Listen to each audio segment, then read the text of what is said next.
Washington began its third full day of the federal government shutdown on Monday without any clear plan to dig itself out of its self-inflicted mess.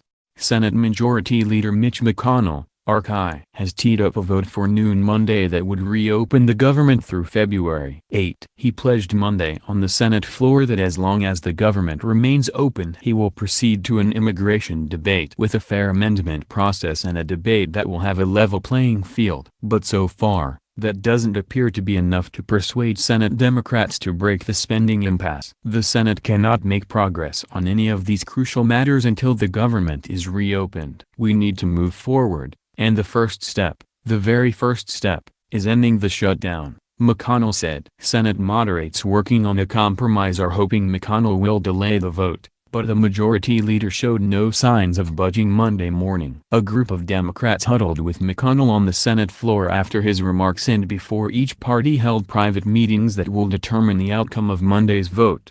Democrats, feeling burned about the House neglecting the Senate's immigration bill in 2013, want a more ironclad commitment from GOP leaders to take up a legislative fix to the Deferred Action for Childhood Arrivals program, which has given legal protections to hundreds of thousands of young immigrants. A group of Democrats who consult regularly with Senate Minority Leader Chuck Schumer, DNY, including Senators Heidi Heitkamp of North Dakota, Bill Nelson of Florida, Chris Coons of Delaware, Dick Durbin of Illinois and Debbie Stabenow of Michigan, filed into Schumer's office before the Senate opened, trying to make sense of the last 24 hours. There's been a lot of positive progress made, Stabenow said. No one wants to shut down the government. Still, she wouldn't say how she would vote at noon. Neither would Senators Jon Tester, Democrat Montana, or Bill Nelson, Democrat Florida. All of them are up for re-election in states that supported Trump in 2016. I believe a man's word is his bond, so I'm going to take McConnell the same way, said Tester, who wants commitments from McConnell to work on community health centers.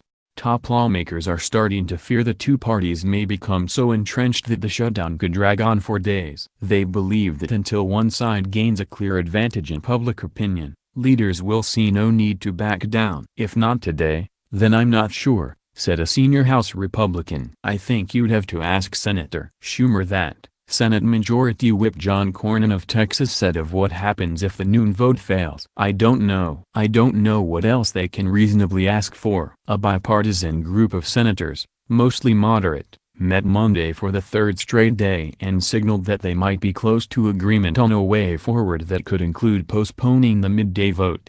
GOP leaders in both Congress and the White House want nothing to do with immigration negotiations as long as the federal government's doors are closed. The Democrats are turning down services and security for citizens in favor of services and security for non-citizens. Not good, President Donald Trump tweeted Monday morning. Democrats have shut down our government in the interests of their far-left base. They don't want to do it but are powerless. Office of Management and Budget Director Mick Mulvaney said Monday morning on Fox that the president has no plans to meet with Schumer. The two parties in the Senate will huddle before the showdown vote at noon to strategize. At least two senators who rejected a 4-week spending measure early Saturday morning that prompted the government shutdown now say they will support the 3-week stopgap. GOP Senators Jeff Flake of Arizona and Lindsey Graham of South Carolina. But two other Republicans, Rand Paul of Kentucky and Mike Lee of Utah, have consistently opposed short-term spending bills. 5 Senate Democrats helped advance the 4-week spending measure, which also includes a 6-year funding renewal of a popular children's health insurance program. That means McConnell would need at least 7 Senate Democrats who voted against a 4-week bill to flip and back a 3-week measure. Speaker Paul Ryan, Republican Wisconsin, pledged Monday morning that if the Senate could successfully send the House a 3-week funding measure, his lawmakers will quickly pass it. What we're saying is, open the government and then we'll get back to the negotiations, that were already underway that they blew up when they shut the government down, Ryan said Monday on Fox and Friends. McConnell and his Democratic counterpart, Schumer, as well as a block of deal-minded senators spent much of Sunday trying to broker an agreement, but with no accord. Yet some leaders felt a deal was within reach. I'm feeling a little more optimistic, Cornyn, Republican Texas, said late Sunday. John Bresnahan, Rebecca Morin and Cristiano Lima contributed to this report.